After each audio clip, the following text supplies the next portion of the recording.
그때 이제 사람들의 네, 매연방의 사인은 그 당시에 장구경보원이기는 했는데 많은 사람들이 장구경이 세상을 떠난 뒤에 급격하게 매연방의 기력이 쇠했다는 증언들이 있었고 실제로 매연방이 장구경처럼 자살을 할까봐 장구경 세상 떠난 뒤에 24시간 경호가 붙었었다라는 이야기가 전해지기도 했어요.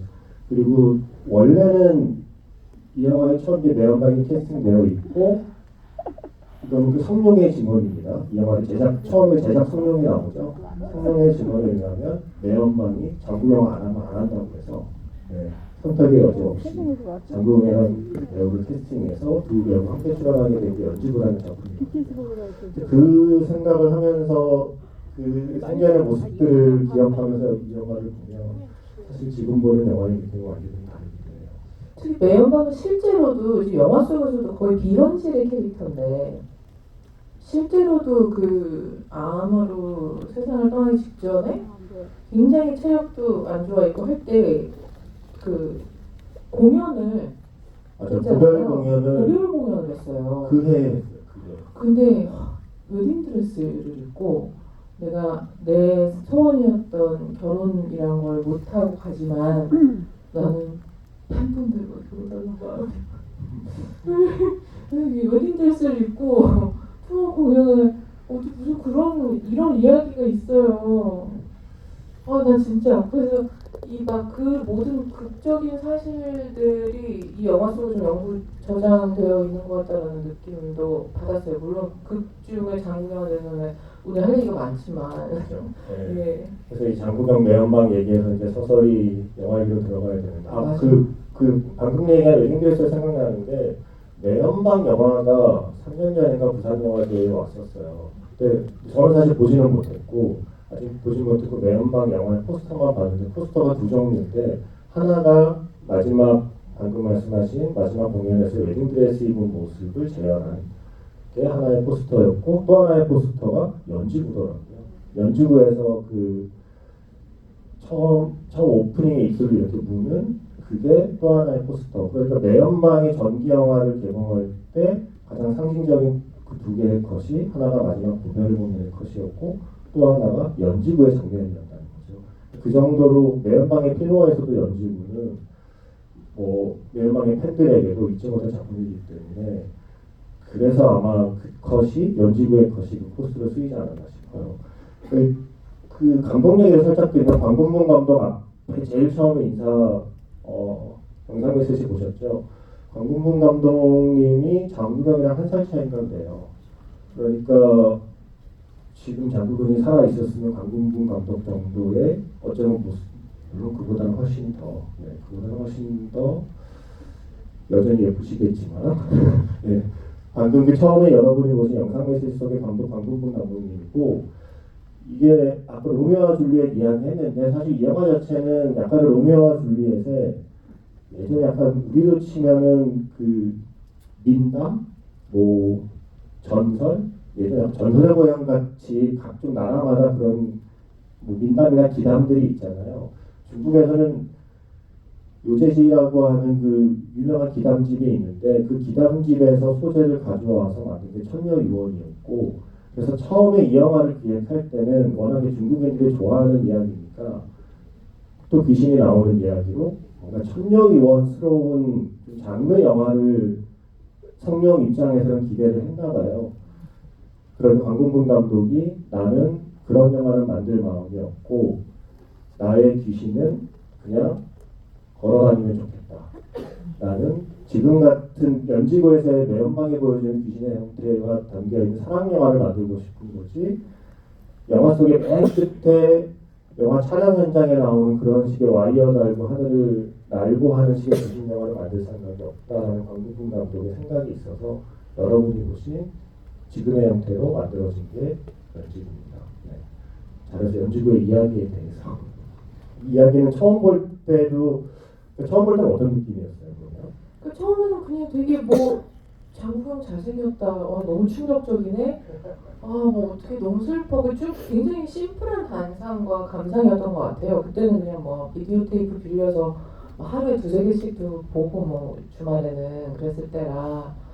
근데 그래서 그때는 그냥 너무 왜 안타까운 사랑 이야기, 로미오와 줄리엣 얘기 처음 들었을 때 같은 그런 느낌으로만 봤었는데 요번에 다시 보니까 만약에 내가 좀 더 나이가 들고 나서 이 영화를 봤다면 초반부터 되게 결말이 예측이 됐겠다 싶을 만큼 장국영이 연기한 극중 도련님이 계속 그 나약함이 계속 보이는 거예요.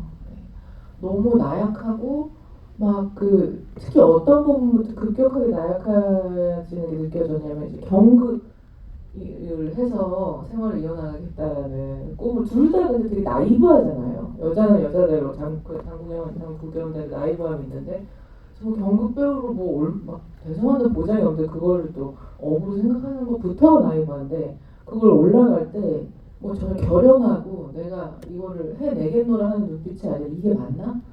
이거 지금 내가 이걸 하는 게 맞아? 막 이런 계속 불안한 눈빛이 있었고 그리고 이어지면서도 계속 조금 마음이 변해가는 시퀀스를 그 당시는 못 느꼈었는데 막 그 매연방이 자기가 이제 어떤 점괘 보고 와가지고 그 나한테 내가 듣고 싶은 말을 해준 점사를 계속 믿고 있다는 걸 태우면서 나는 이제는 괜찮아 당신이 있으니까 하지만 자꾸 노래를 흥얼거리고 있었어요.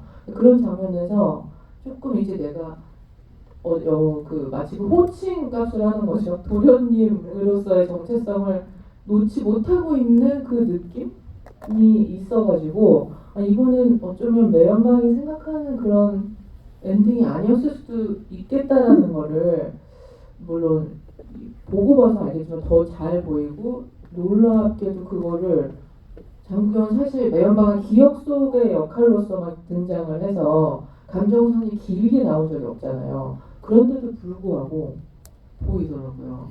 저는 그게 배우의 존재란 것 같아요. 사실 이게 장국영의 등장 장면이 얼마 없어요.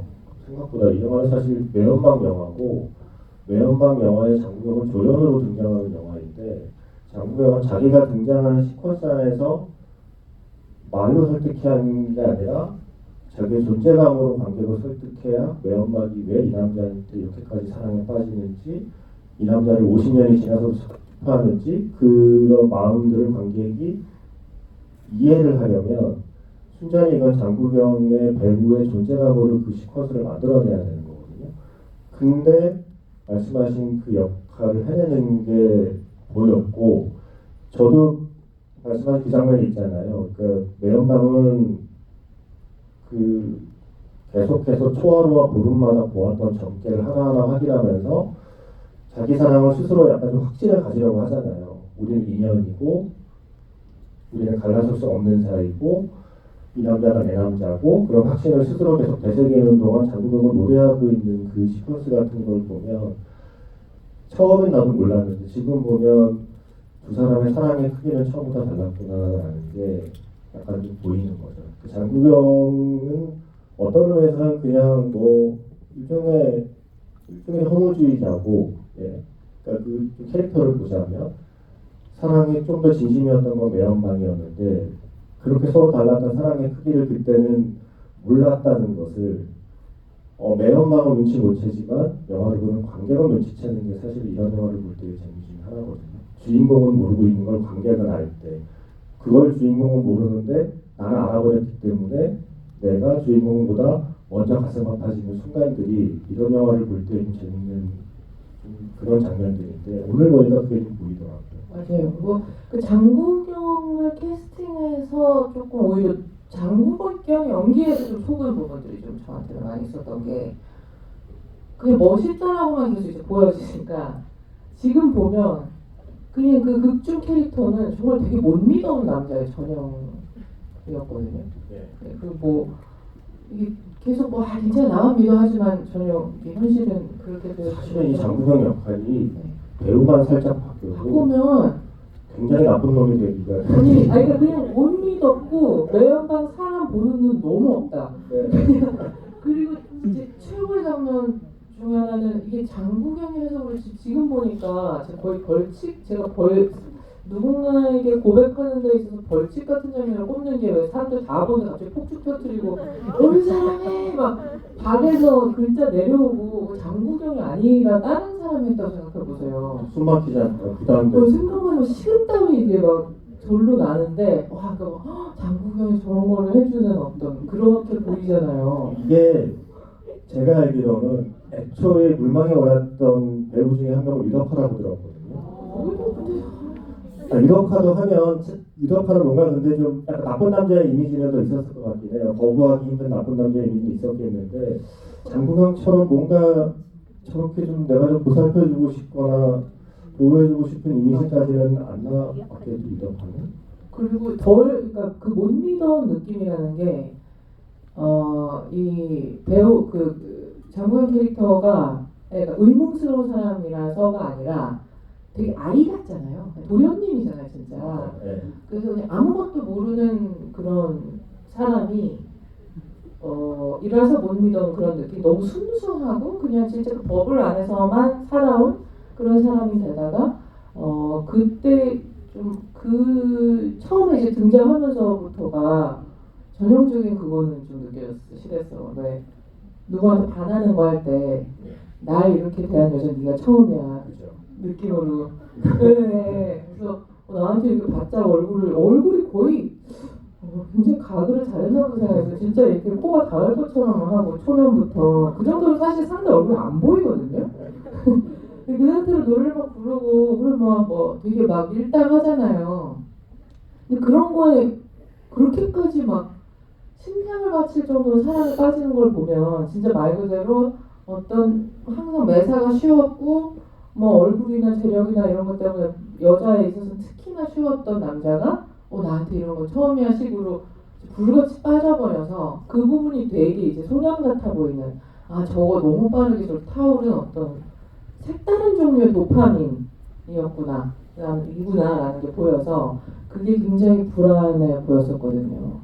그러니까 외연방 입장에서도 사실은 자신에게 이렇게까지 진심으로 다가와주는 남자는 아마 처음이었을 거고 그래서 아마 더 놓지 못하지 않았을까.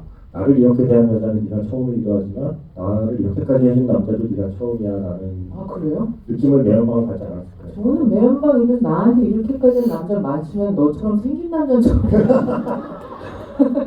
그렇지 않아요? 많이 왜냐면은 1등 기녀였잖아요. 네. 숱하게 다뭐 재산을 바치고 뭐 난 너밖에 없고 했겠지만 문제는 거기에 플러스 젊고 잘생겼다. 그게 좀 그래도 매연방 사람인데. 그리고 그 처음 말한 그 첫 만남 장면에서 불렀던 노래가 그 노래 제목이 갯도추환이라는 건데요. 그러니까 나그네가 길에서 느끼는 가을의 한이라는 건데 제가 좀 자료를 찾아보니까 우리는 보통 페란베리 같은 걸 경극만 알고 있잖아요. 그러니까 장국영이 남자지만 여성 캐릭터를 연기하는 게 경극이었잖아요. 예전에는 대부분 그렇게 남성이 여성 캐릭터를 연기하는 경우가 많았는데 중국에 경극만 있는 게 아니라 지역별로 해서 한 4개 정도의 연극이 있는데 월극이라는 게 있는데 특히 남쪽에 홍콩에도 그 광동 지역의 월극이라는 것은 반대로 여자가 여성이 남성 캐릭터까지 연기하는 형태의 그 연극이었다고 해요. 그래서 처음에 등장할 때 남장을 하고 나온 거죠. 매연방은 남장을 한 상태로 노래를 부르고 있는 것이 일종의 그 월극의 한 대목을 그 자리에서 공연하고 있는 거라서 매연방은 남장의 형태를 하고 나왔는데 남장을 하고 있는 매연방을 보고 이미 장국영은 사랑에 빠진 거고 그 뒤에 또 그 원래의 모습으로 그 기녀의 모습으로 나왔을 때도 여전히 매연방을 사랑하고 있는 모습으로 이제 처음 오프닝에 나오는 거죠. 그래서 저는 그 경극과 월극이 다르다는 걸 이 영화 덕분에 처음 알았고 그게 중간에 이제 그 우리가 패왕별이의 약간 프리퀄을 보는 느낌이잖아요. 했어요. 네. 그 대성공한 버전 그 그죠. 유니버스가 패왕별이. 그러니까 이 영화에서는 단역으로 연기하는데 이제 패왕별에서는 드디어 주인공이 되는 느낌. 실제로 이 영화의 원작자가 패왕별의 원작자와 같은 작가입니다. 이벽화라는 작가의 소설을 영화로 만든 게 이 작품이고 그 이벽화라는 작가가 이 영화에서 그 무대에서는 등장을 하고 무대에서 장국영의 모습이 너무 마음에 들어서 패왕별이를 만들 때 원래 장국영이 했던 역할에는 다른 배우가 물망에 올랐는데 누구냐면 마지막 황제 푸이, 예, 그 배우를 이제 캐스팅하려고 했었는데 장국영으로 바뀌게 된 결정적인 계기 중에 하나도 이벽하라는 작가가 내가 연지구에서 본 그 모습이라면 태양별이엔 장국영이다 라고 했다고 하고, 한 가지 다행, 뭐 개인 차는 있겠습니다. 제 개인 의견으로 다행이다 싶은 건 원래 상대 역이 성룡이 될 뻔했대요. 제작자한테 너무 막말하게 하신 거 아니에요? 네. 근데 저는 태양별이의 장국영의 상대 역이 성룡이었다면 저희가 그렇게까지 이 영화를 오래 간직했을까 싶은 마음이. 상상이 안 되겠네요. 예. 근데 성룡은 이제 그 태양별이의 좀 키어 코드가 부담스러워서 이제 발을 뺐다는 얘기가 있고, 그래서 지금의 형태로 이제 태양별이가 완성이 되었는데, 어쨌든 이 영화는 태양별이의 장국영을 잊게 만든 시작이기도 합니다. 맞아요. 근데 이 영화를 다시 보니까 태양별이의 속 장국영은 연지우 속 장국영이 커서 될 수 없는 캐릭터이기는 해요. 태양별이의 장국영은 어릴 때부터 안에 내상이 어마어마하게 많고 결핍투성이 막 그런 사람이라 연지우 장국영은 그런 대배우가 되게 좀 힘들 것 같습니다. 네. 그리고 질문 중에 아마 많은 분들이 우리도 아까 잠깐 밖에서 얘기했던 얘기랑도 좀 겹치는데, 제가 한국 영화 처음 봐서 인물들의 정서와 감정이 생소한데요. 영화는 마지막에 왜 연지구를 돌려주고, 제가 여기 그 질문을 올려놓은 문장 그대로 읽어보겠습니다. 그냥 진진방을 생까고 가버린 건가요? 진진방을 생까고 갔을까요? 마지막에 왜 연지구를 이렇게 돌려주고 네. 53년 만에 만난 진진방을 생까고 가버린 이유, 그 마지막 영화의 마음에 대한 질문이었어요. 그렇죠. 저 안 그래도 저 장면이 어릴 때는 굉장히 허무한 장면이었지만 요번에 봤을 때는 매연방 캐릭터를 완성시켜주는 이게 사랑 영화가 맞구나라는 것을 설득해주는 장면으로 다가왔던 게, 사실 그 이전까지의 영화가 너무 이제 연출이 좋고 미장센과 매연방 매혹적인 거 이런 것에 홀려서 그렇지, 매연방은 멈추잖아요. 이게 진짜 약간 섬찟한, 어디 아까 얘기했듯이 꼬꼬모에 나올 그렇죠. 매여인 약간 이런 지금 같으면 꼬꼬무나 히든아이 이런 데에 그러니까 네. 본인은 사랑이라고 믿고 모든, 근데 그런 좀 사이코패스형 범죄자들이 나는 사랑이었다 이렇게 하는데, 이제 그게 이제 집착을 자기가 막 헷갈려서 막 그러고 있는 거지만, 마지막에 근데 보니까 매연방은 이 약속, 그러니까 사랑의 가치를 신의에 어마어마하게 둔 그런 사람이었구나라는 것을 느낀 게, 그 약속을 저버렸었고 이 사람은 나를 완전 잊고 살았구나를 보고 미련 없이 마음을 식어버렸잖아요. 그래서 저는 만약에 그렇지 않고 계속 마음이 아프고 그랬으면 이게 약간 뒤틀린 마음, 집착, 그래서 약간 원귀가 돼버린 건가 뭐 이런 것처럼 느껴졌겠지만, 그걸 보면서 내가 생각하는 사랑을 한 사람이 아니었구나 라고도 이해가 되고, 또 속세의 저로서는 얼굴 예전 같지 않다는 아는구나, 서럽겠다. 그리고 이제는 신발을 적시네. 네, 그렇죠. 네. 근데 이게 연지구를 좋아하는 관객들에게도 오래 기억될 뿐만 아니라 평론가들 사이에서도 이 영화가 계속 이야기되는 건, 이건 평론가들의 해석이고 광군본 감독도 크게 부인하지 않는, 가끔 본인도 이야기하는 건데, 이 영화를 만들 당시가 87년에 만들어서 88년에 개봉한 영화인데, 1984년에 뭐가 발표가 되냐면 영국이랑 중국이 이제 합의를 한 거죠. 홍콩을 중국에 반환을 하겠다. 그래서 1997년부터 이제 중국으로 넘어가지만 그들을 50년 동안의 자치는 보장해 주겠다. 그래서 그 홍콩이 2046년을 끝으로 2047년부터는 완전히 중국으로 들어가는 이제 그 계획이 되어